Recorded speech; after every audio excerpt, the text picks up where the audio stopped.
গেল 17 নভেম্বর বাংলাদেশের রাজনৈতিক ইতিহাসে এক চরম মোড়। সেই দিন ঘোষণা করা হয় সাবেক প্রধানমন্ত্রী হাসিনার ফাঁসির রায়।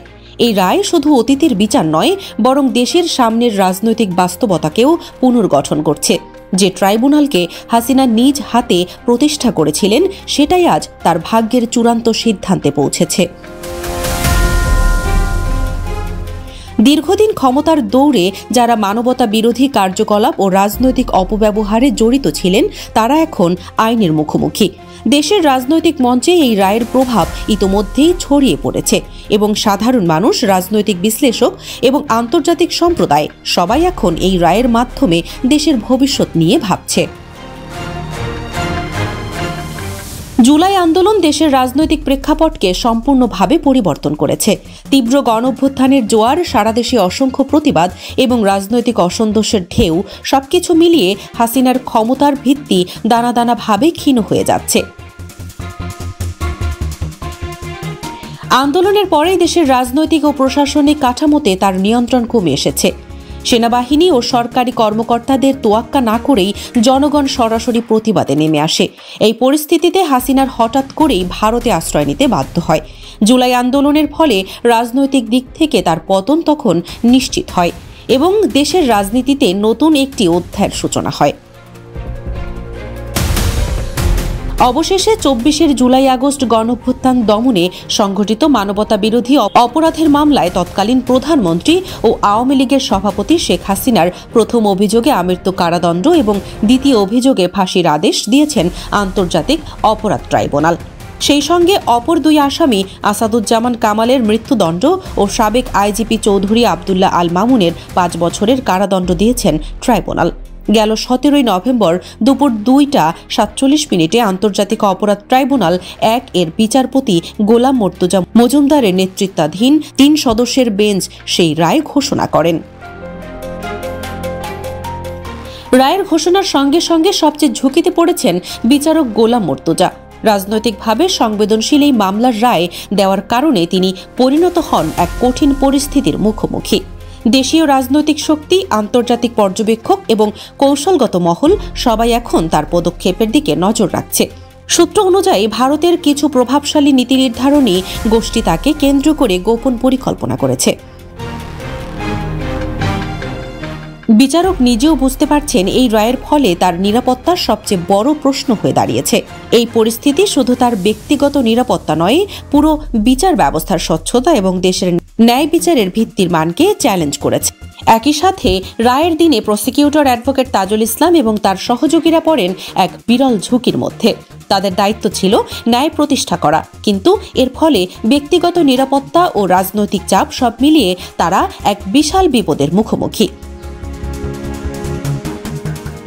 সূত্র অনুযায়ী ভারতের কিছু প্রভাবশালী গোষ্ঠী তাদের ওপর হুমকি দিয়েছে, যাতে রায়ের ফলাফলের উপর প্রভাব ফেলা যায়। এই হুমকি শুধু ব্যক্তিগত নয়, বরং সামগ্রিক রাজনৈতিক প্রেক্ষাপটেও বিরূপ প্রভাব ফেলতে পারে। দেশের নিরাপত্তা বাহিনী, আন্তর্জাতিক পর্যবেক্ষক এবং রাজনৈতিক বিশ্লেষক সবাই এখন তাদের পদক্ষেপের দিকে তাকিয়ে আছে। অন্যদিকে রায় ঘোষণার পর হাসিনাকে দেশে আনা প্রায় অসম্ভব। আন্তর্জাতিক আইন এবং পশ্চিমা দেশগুলোর অবস্থান যখন মৃত্যুদণ্ডের বিরোধী, তখন এটি কার্যকর করার পথে বড় বাধা সৃষ্টি করেছে। ভারতের সঙ্গে হাসিনার গভীর সম্পর্কও এই বাধা আরও জটিল করে তুলেছে। ভারতের কৌশলগত স্বার্থের কারণে তারা হাসিনাকে সহজে ছাড়বে না, ফলে রায় কার্যকর করা এবং তাকে দেশে আনা উভয়ই বড় চ্যালেঞ্জ হয়ে দাঁড়িয়েছে। এই পরিস্থিতি দেশের রাজনৈতিক এবং কূটনৈতিক সমীকরণকে জটিল করে তুলেছে। হাসিনার ফাঁসি কার্যকর না হলেও এই রায়ের মাধ্যমে আওয়ামী লীগের রাজনীতি ধ্বংসের পথে। বছরের পর বছর ধরে গড়ে তোলা রাজনৈতিক কাঠামো, জনভিত্তি এবং নেতৃত্বের ধারাবাহিকতা সবই নড়ে গেছে। দলের অভ্যন্তরীণ দ্বন্দ্ব, নেতার শূন্যতা এবং জনগণের আস্থা কমে যাওয়ায় তাদের পুনরুদ্ধার প্রায় অসম্ভব। অতীতের মতো ভয়, দমন, নিপীড়ন এবং সন্ত্রাসের কৌশল আর জনগণের উপর কাজ করছে না।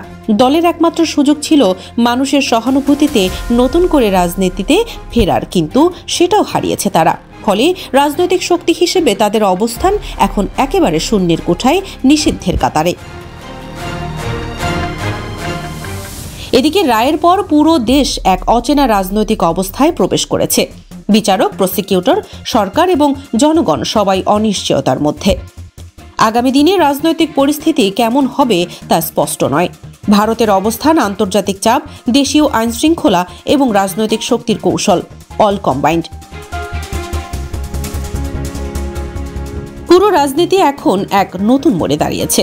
এই পরিস্থিতি দেশের রাজনৈতিক মানচিত্রকে সম্পূর্ণভাবে বদলাচ্ছে এবং সাধারণ মানুষের মনে প্রশ্নের ঝড় তুলছে। মামলার প্রভাব কেবল বাংলাদেশের মধ্যেই সীমাবদ্ধ নয়। রাজনৈতিক সম্প্রদায়, বিশেষ করে পশ্চিমা দেশগুলো মৃত্যুদণ্ড বিরোধী এবং এই মামলার উপর নজর রাখছে। আন্তর্জাতিক চাপ, কূটনৈতিক নির্দেশনা এবং রাজনৈতিক সংযোগগুলো বিচারক, প্রসিকিউটর এবং সরকারের ওপর সরাসরি প্রভাব ফেলেছে। এই জটিল পরিস্থিতিতে যে কোনো পদক্ষেপের প্রভাব বৃহৎ এবং অনিশ্চিত। ফলে দেশের রাজনৈতিক স্থিতিশীলতা, ন্যায় বিচার এবং আন্তর্জাতিক সম্পর্ক সবকিছুই একত্রে প্রভাবিত হচ্ছে। বর্তমান পরিস্থিতিতে বিএনপি, জামায়াত এবং এনসিপিও ইতিমধ্যেই শক্তিশালী অবস্থান নিয়েছে। আওয়ামী লীগের পুনরুদ্ধার এখন প্রায় অসম্ভব। দলের অভ্যন্তরীণ দ্বন্দ্ব, নেতৃত্বের শূন্যতা এবং জনভিত্তি কমে যাওয়া এবং অপরাধী সাব্যস্ত হওয়ায় তারা রাজনীতিতে ফেরার সুযোগ হারিয়েছে। পরিবর্তিত রাজনৈতিক শক্তি, আন্তর্জাতিক প্রভাব এবং জনগণের মনোভাব সবকিছু একত্রে নতুন রাজনৈতিক তৈরি করছে নিয়ম। ভবিষ্যতের রাজনীতি কেবল দলের লড়াই নয়, বরং জনগণের আস্থা, আন্তর্জাতিক সমঝোতা এবং রাজনৈতিক নৈতিকতার সঙ্গে জড়িত। রাজনৈতিক স্থিতিশীলতা, বিচার ব্যবস্থা এবং আন্তর্জাতিক সম্পর্ক দেশের রাজনৈতিক মানচিত্রকে রূপান্তর করবে। বিচারক, প্রসিকিউটর, রাজনৈতিক নেতা সবাই এখন এই নতুন বাস্তবতার সঙ্গে খাপ খাইয়ে নিতে বাধ্য। প্রতিটি পদক্ষেপ ভবিষ্যতের প্রভাব স্থির করবে। সাধারণ মানুষ এখন স্থিতিশীল রাজনৈতিক সমাধান চায়। তারা জানতে চাইছে, বিচারক কি নিরাপদ থাকবেন? প্রসিকিউটররা কি তাদের দায়িত্ব পালন করতে পারবেন? হাসিনার ফাঁসি কি আসলেই কার্যকর হবে? আওয়ামী লীগ কি আবার রাজনীতিতে স্থান পাবে? এই প্রশ্নগুলোর উত্তর আগামী বাংলাদেশের রাজনৈতিক মানচিত্রকে পুরোপুরি রূপান্তর করবে। রাজনৈতিক এবং সামাজিক স্থিতিশীলতা, আন্তর্জাতিক সমঝোতা এবং মানুষের আস্থা সবকিছুই এখন অত্যন্ত গুরুত্বপূর্ণ।